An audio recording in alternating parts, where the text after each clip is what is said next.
El hombre perfecto. Annie Besant. Capítulo 2. Los estados que deben ser alcanzados. Ahora quiero tratar de describir los pasos que se deben dar en el sendero del yoga, de los estados de la conciencia y de la mente, así como también de los vehículos de esta conciencia, tarea bastante difícil a cuyo esclarecimiento encaminaré todos mis esfuerzos. El primer sutra de Patanjali, como dije, define el yoga como la supresión de las modificaciones de la mente. En la filosofía Sankhya, en la cual se basan los sutras, se dice que el cuerpo mental reproduce en sí mismo los objetos hacia los cuales se dirige. Creo fácil el equivocarse al tratar de comprender el exacto sentido de estas palabras. He encontrado estudiantes indios, los cuales pensaban que se podían ver las imágenes de los objetos en el cuerpo mental. Creían que pensando, por ejemplo, en un cuadro, se veía en dicho cuerpo mental la imagen de un cuadro. Esto no es así. Los pensamientos de otro no pueden, en efecto, ser leídos tan fácilmente como parece. Seguramente que al pensar se modifica el cuerpo mental, pero sería más exacto decir que sus modificaciones se traducen en símbolos. ¿Qué decir que éste reproduce los objetos del plano físico? Existe más bien allí un lenguaje simbólico, símbolo de estructura difícil de explicar. Imaginaos, si podéis, un cristal, o mejor dicho, aquello que se llama las líneas de fuerzas del cristal, no la superficie del cristal, sino solamente sus líneas de fuerzas. Si habéis estudiado la cristalografía, estas líneas solo os permitirán reconocer la especie del cristal. Lo mismo sucede con los pensamientos. Existen modificaciones que indican a todo aquel que es bien instruido el objeto, la forma que, en el plano físico, será creado por las fuerzas. Un clarividente que no mire sino el cuerpo mental no puede comprender fácilmente los pensamientos de aquel a quien examina, pero si la conciencia está desarrollada, sí puede identificarse con la conciencia del otro cuerpo mental. Entonces se pueden leer los pensamientos, no por medio de la visión externamente desarrollada, sino con una visión interior. Si podéis identificar vuestra conciencia, el yo en vosotros, con la conciencia de otro, entonces podréis leer sus pensamientos. Pero si solo sois clarividente, si solo podéis ver la forma de pensamiento, no podréis leer los pensamientos. La mente no está abierta en modo alguno, ni aun para los mismos ojos del plano mental. Es preciso, pues, que no imaginéis, como ha hecho algunas veces entre los indios, que se realice la supresión de un cúmulo de formas objetivas. Esto no es así. Lo que suprime son las vibraciones que son seguidas de los cambios de estados de la conciencia, que son los pensamientos. La gran diferencia que existe entre el aura de un hombre ordinario y la de un yogi es que en el primero, cada aura mental o astral es modificado bajo la acción de los cuerpos inferiores, así como por los contactos con los objetos del plano en el cual actúa, y que en el yogi ésta se modifica bajo la acción de los cuerpos superiores. Para un hombre ordinario, la vista de los objetos del plano físico y su contacto son como un estímulo, el cual reacciona en el cuerpo astral en forma de deseos. La mayor parte de las vibraciones del cuerpo astral tienen su origen en el plano físico. Comienzan con los objetos de dicho plano. Los deseos despiertan bajo la influencia de esos objetos. Del mismo modo, son estímulos los pensamientos en el cuerpo mental por los deseos del cuerpo astral, y así sucesivamente de plano en plano. Considerad, por el contrario, el aura de un yogi. Los sentidos de su cuerpo físico son perfectamente indiferentes a los objetos exteriores. Si se fija en un objeto, no se despierta en él ningún deseo que se relacione con ese objeto. Lo mismo sucede para con los objetos astrales. El cuerpo astral permanece tranquilo, incoloro, es como un claro de luna. Si aparecen los colores en el cuerpo astral, no son sino el reflejo de los pensamientos en el cuerpo mental. Así, los colores del cuerpo astral, en el yogi, reproducen los pensamientos. En el hombre ordinario, reproducen los deseos despertados por los objetos del plano físico. Si se quiere, pues, practicar el yoga, es absolutamente necesario desarrollar lo que se llama vairagya, es decir, la ausencia de deseo por los objetos del exterior. Este es el primer paso. La palabra vairagya está compuesto de la palabra raga, pasión. Estoy apasionado por tal o cual objeto, y de un prefijo privativo. El primer paso es, pues, el no apasionamiento, la ausencia de pasión por todos aquellos objetos que despiertan los deseos del hombre ordinario. Cuando es franqueado este paso preliminar, el cuerpo astral permanece tranquilo ante la presencia de los objetos e indiferente a todo. Una vez alcanzado este estado, es preciso esforzarse por adquirir esta misma indiferencia por los objetos del plano astral y más tarde por los objetos del plano mental. Ahora, es necesario distinguir en el yoga dos objetos diferentes. Podéis hacer funcionar vuestros cuerpos, astral, mental y búdico, o bien podéis desear encontrar al yo. Podéis encontrar al yo elevándoos de plano en plano. Esto es una verdad una vez hayáis traspasado el plano búdico y alcanzado el plano átmico. Entonces podéis encontrar al yo, pero también podéis decidir ir al yo rectamente por el sendero de la conciencia y no por el sendero de los vehículos. Todo depende de vuestras facultades, mas las etapas en ambos senderos son las mismas, es decir, que estas tienen los mismos nombres, solamente que en uno de estos senderos constituyen estas etapas estados de conciencia lo más posiblemente puros. En el otro sendero, estas etapas las constituyen los diferentes siddhis, los cuales pertenecen a la materia y no a la conciencia. Es necesario decidirse por uno u otro de estos senderos, y entonces podréis comprender por qué se dice algunas veces en la India: el desarrollo de los siddhis es un obstáculo en el sendero del yoga. Estos, en efecto, son los obstáculos si deseáis realizar en vosotros al yo, la divinidad, puesto que todos los siddhis son poderes psíquicos, es decir, que se relacionan con los objetos del exterior. La clarividencia, la clarividencia, todos los poderes del plano astral se dirigen hacia los objetos de dicho plano. La visión de una categoría superior, la lucidez en el plano mental, por ejemplo, se encamina hacia los objetos de dicho plano. Lo mismo sucede en la religión. Si se buscan los placeres del cielo, si se busca la vida del más allá para gozar de la felicidad celeste, no es verdaderamente el camino que conduce a Dios. El cielo y Dios son cosas muy diferentes. Cuando Cristo definía la vida eterna, no hablaba de la vida inmortal de los cielos, sino de la sabiduría de Dios, del conocimiento de Dios. En la práctica del yoga es necesario elegir. ¿Deseáis poseer esta profunda sabiduría, vidya, el verdadero conocimiento del yo? ¿O bien busquéis solamente pasearos por el universo y por entre sus tan diversos mundos? Los dos objetos son buenos, pero debéis elegirlos vosotros mismos, pues del móvil que os impulse dependerán los medios que tendréis que emplear. He dicho que hay etapas que recorrer si se desea proseguir del yoga. Es preciso repetirlas de plano en plano, ya sea por medio de la conciencia o bien por los vehículos de ésta. Estas etapas son en número de 4. Trataré de describirlas en el plano físico, pues si las comprendéis en este plano, también las comprenderéis en todos los demás. La ley de correspondencia puede servirlos de guía. Podéis comprender las ideas en un plano y continuarlas en otro plano superior, pero generalmente es más fácil comprenderlas en medio de los objetos que os son familiares.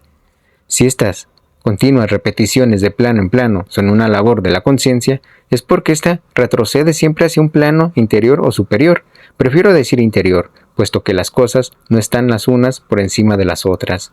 Cuando actuáis por medio del cuerpo físico, la conciencia está en el plano astral. Imaginaos ahora que la conciencia actúe en el plano mental. Entonces vuestro cuerpo se compone del cuerpo astral, mas el cuerpo físico y la conciencia, en estado de vigilia, obra en ambos cuerpos que son como un solo cuerpo, como un solo vehículo.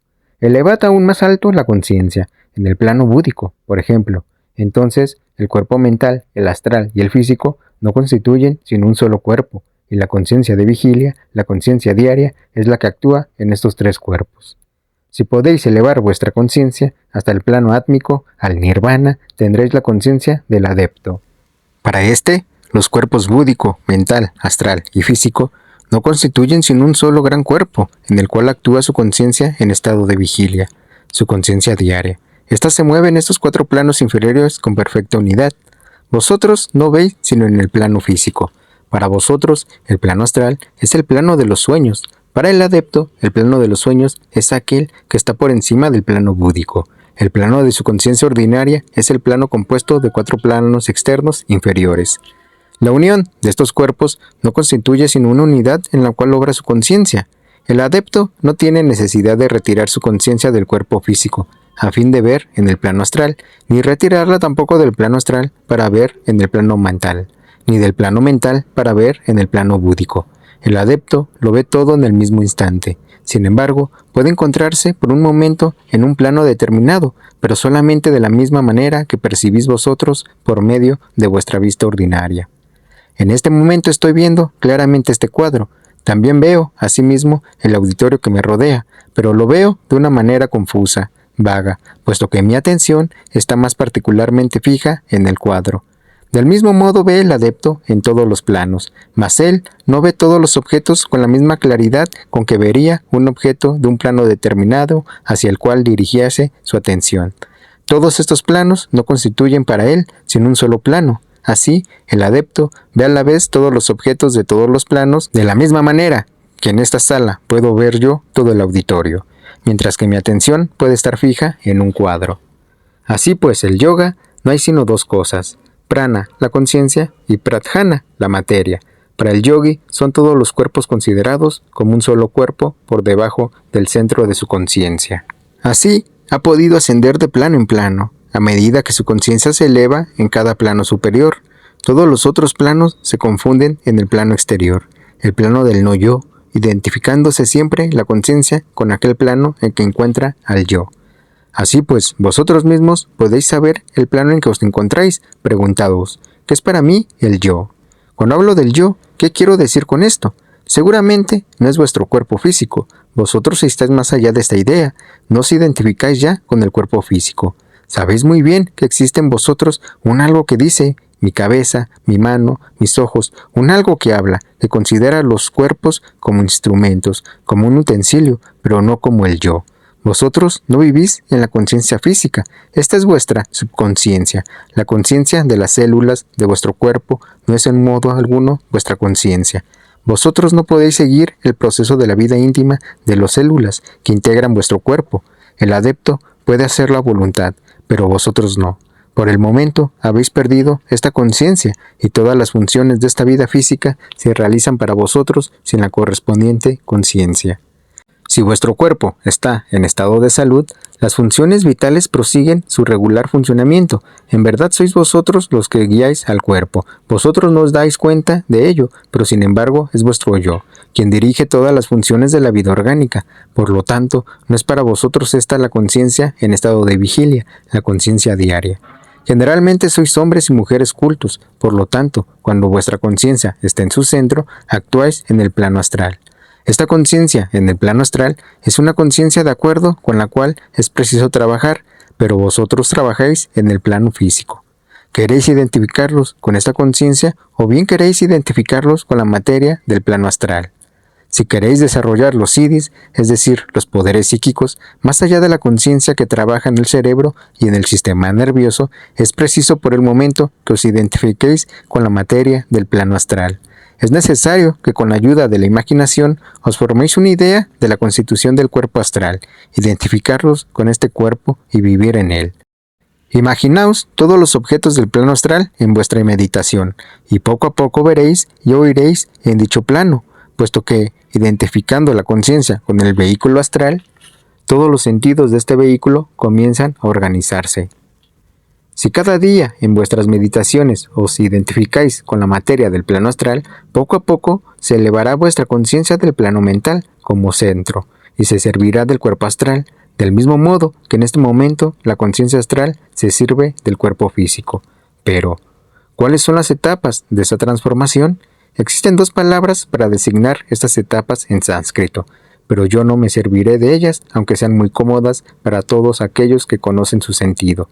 Sin embargo, citaré una de esas palabras porque designa claramente aquello de que deseo hablar, la cual ya conocéis. Bien, a menudo se habla en nuestra literatura de los estados de samadhi. ¿Qué es lo que esto quiere decir? Este estado no es el sueño. La diferencia entre el sueño y samadhi, el cual es un estado de trance, es que la conciencia está toda retirada del cuerpo del que está en samadhi, al cual no podréis despertar por los medios del plano físico, aún los más violentos y prolongados. El hombre puede estar en samadhi en el plano astral. Este no es un trance muy elevado, pero sí verdaderamente este estado tiene lugar en el plano astral, en el cuerpo astral y con plena conciencia de este plano. No podréis despertarle por los medios físicos, podréis pellizcarle, pincharle y azotarle, pero a pesar de todo esto no despertará, y sin embargo podréis despertar fácilmente al dormido.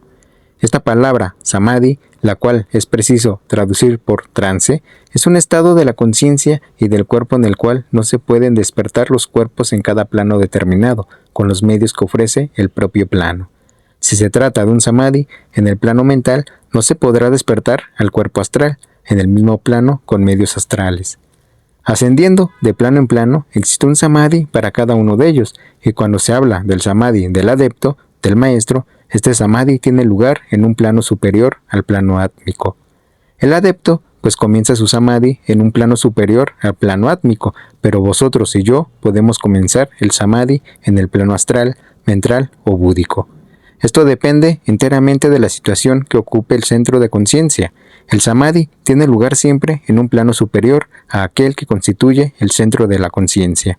Si leéis los libros teosóficos o indios, no podréis comprender jamás las instrucciones que en estos se os dan, sin antes no habéis comprendido el principio de que todas las palabras del yoga son aplicables a todos los planos. Es pues preciso saber dónde comenzáis a fin de ordenar vuestras palabras en una sucesión invariable que se repetirá en cada plano. La primera de las 4 etapas de que os he hablado es el pleno conocimiento de un plano determinado, donde todos los objetos pueden ser comprendidos por los sentidos despiertos en el mismo. La segunda etapa la constituye la pérdida del conocimiento de dicho plano, así como de todos sus objetos, permaneciendo la conciencia completamente vacía, inconsciente en este plano. La palabra sánscrita que designa este estado se traduce siempre por conocimiento. Esto es inexacto. Esto no es el conocimiento ordinario, sino un conocimiento más vivido, más interno, un estado que ha traspuesto los objetos, que ha penetrado más allá, que ha perdido de vista por el momento dichos objetos y que no ha comprendido aún los del plano superior. Esto es lo que se llama en inglés vida inconsciente, mas esto no es inconsciencia, sino una conciencia que no está ya en relación con el plano en el cual se encuentra. La tercera etapa es más difícil de describir. Esta se define en la idea de cosas que por todas partes parece que os rodean, pero que no podéis comprender. Es una idea vaga, mal definida. Vosotros no podéis ver, pero presentís la existencia de alguna cosa. Si os situáis en una habitación oscura, podéis saber, sin embargo, que hay alguien a vuestro lado. ¿Cómo lo sabéis? Probablemente no podréis decir cómo. No es el oído ni tampoco la vista lo que os ha informado de esta presencia, y sin embargo existe la impresión de un algo que no podéis definir. Hemos descrito la tercera etapa. La cuarta es la visión perfecta de los objetos de este nuevo plano. De este modo llegáis a la entrada del plano superior, en el cual estas 4 etapas vuelven a repetirse. Un ejemplo sacado del plano físico os permitirá seguir más fácilmente esta progresión. Cuando tomáis un libro, leéis las palabras, las letras que las componen. En esta primera etapa tenéis objetos exteriores hacia los cuales se fija la conciencia. Si cerráis entonces los ojos, no veis ya el libro. Vuestra atención se ha fijado en el pensamiento del autor. Todavía conserváis la memoria de la palabra, pero no la visión de estas. Podéis repetir en vuestra memoria lo que habéis leído, pero la conciencia está separada de los objetos del plano físico. Entonces, creáis en vosotros mismos la imagen de estos objetos. Este es el segundo paso. Si vuestra atención está bien concentrada en este pensamiento, adelantado entonces un paso más, podréis identificarlos con la mente del autor, con algo más de lo que se transmite por medio de las palabras, ideas más vastas que las mismas palabras, las cuales no pueden expresarse sino una parte de las ideas. En un principio no podréis comprender todo. Las ideas no se dibujan con claridad, pero tenéis sin embargo una indefinida conciencia de las mismas.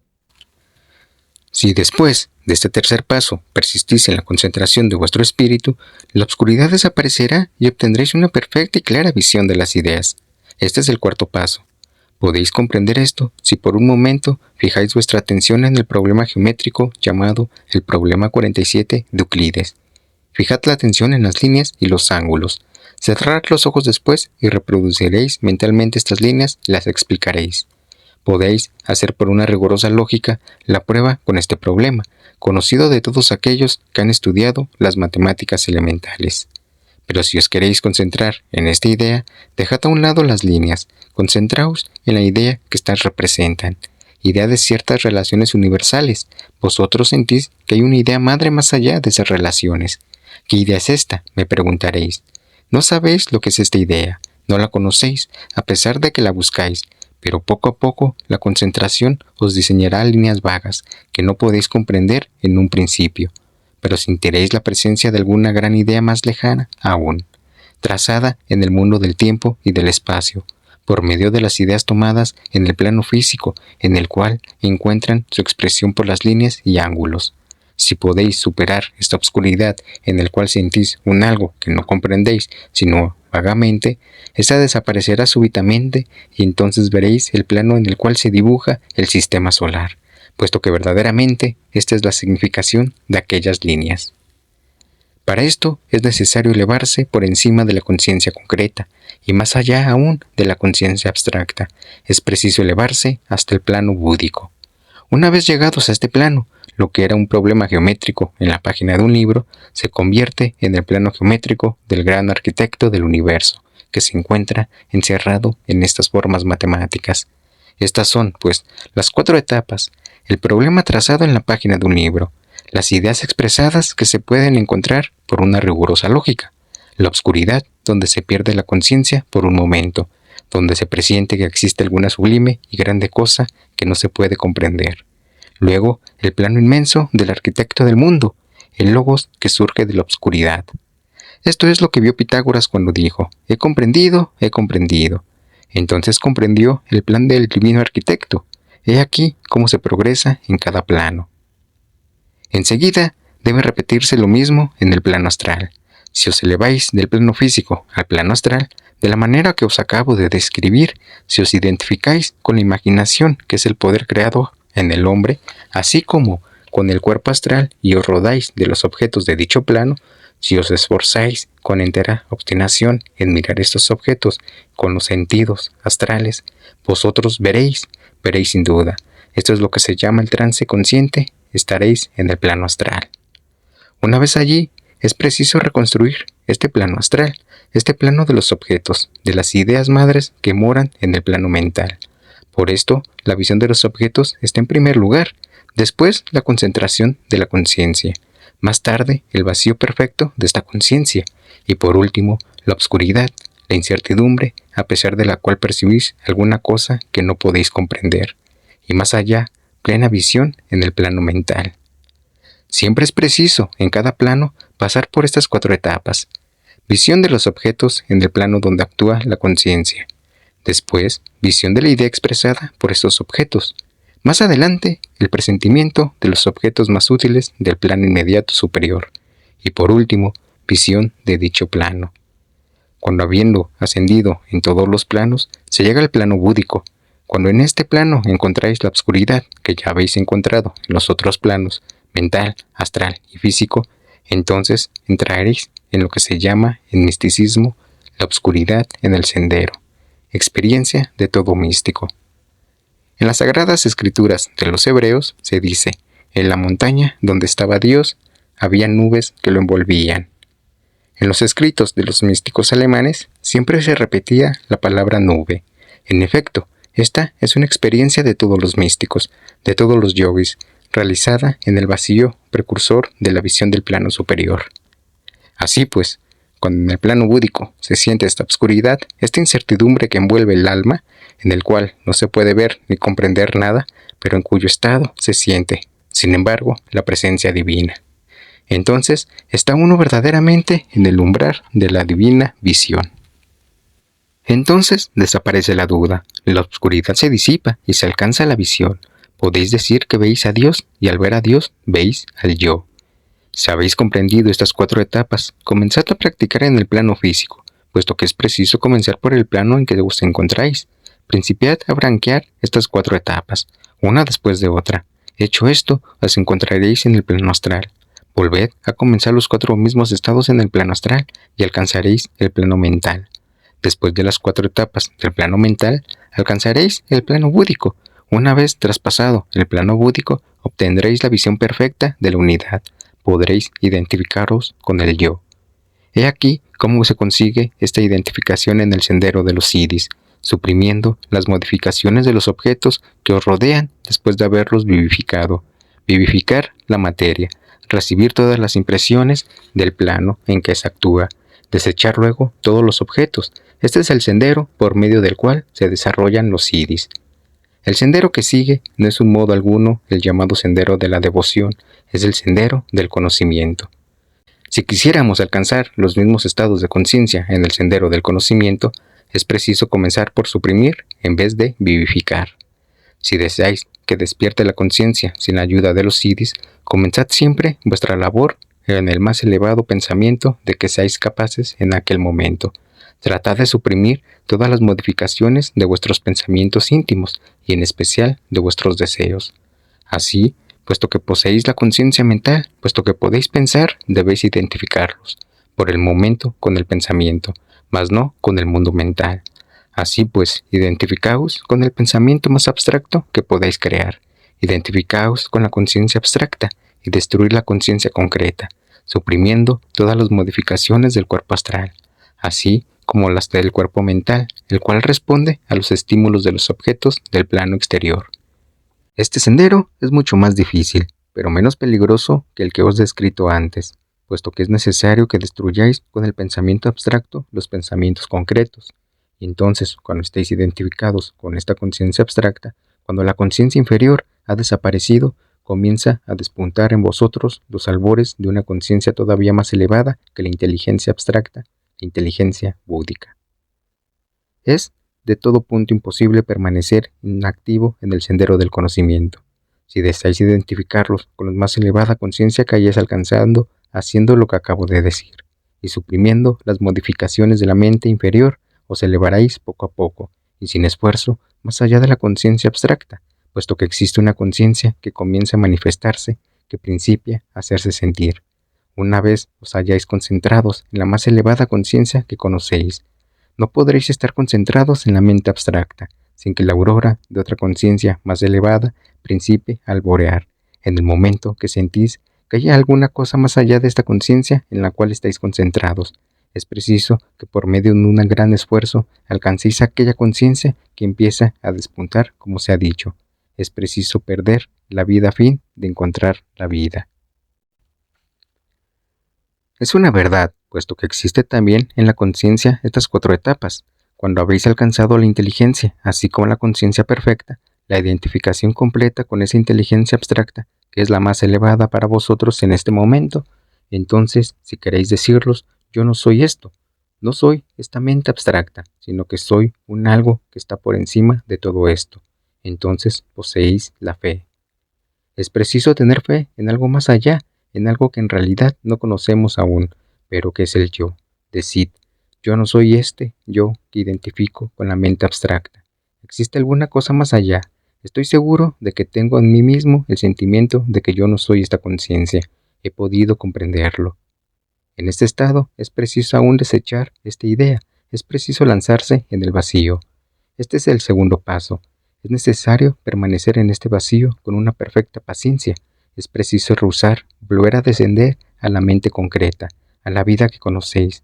Es necesario rechazarlo todo e ir a lo que se llama el conocimiento verdadero, el vacío consciente, y permanecer en este hasta el momento en que la incertidumbre y las tinieblas comiencen a hacerse sentir, hasta el momento en que sintáis en lo que es más recóndito aún en vuestra conciencia abstracta, la existencia de un algo todavía más profundo en vosotros mismos.